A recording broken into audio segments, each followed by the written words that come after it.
side in the fight over using the Hudson River to transport oil from Albany here to the city.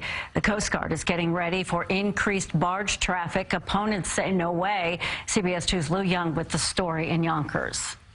Keeping the barges at bay, lawmakers gathering on the Yonkers riverfront announced new proposed legislation to ban oil barges from anchoring near sensitive areas on the Hudson. Environmentalists say it's about time. The idea that you would double down on more crude oil shipments on the Hudson when the Hudson is coming back as a place to live, as a place to recreate, as a place to build your business, it's just crazy.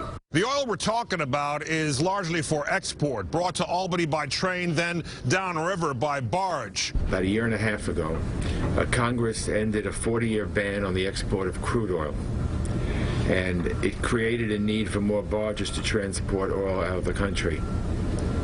And so they picked the Hudson River. I was completely shocked when I saw the number of additional anchorages. The Coast Guard's proposing 43 new barge anchorages along the river between Yonkers and Kingston. Not just a danger, but an eyesore, according to people in places like Hastings on Hudson. It completely changes the atmosphere down there. We think that will affect the values of that waterfront when it gets redeveloped. The Maritime Association says it's about more than exports and insists barges are the safest way to move the oil. Do you like to have gas that goes in your car? Do you like to have home heating oil? Or would you prefer that all of this move by truck through your neighborhood? Whatever the alternative, some are saying the river is already bearing its fair share of the load.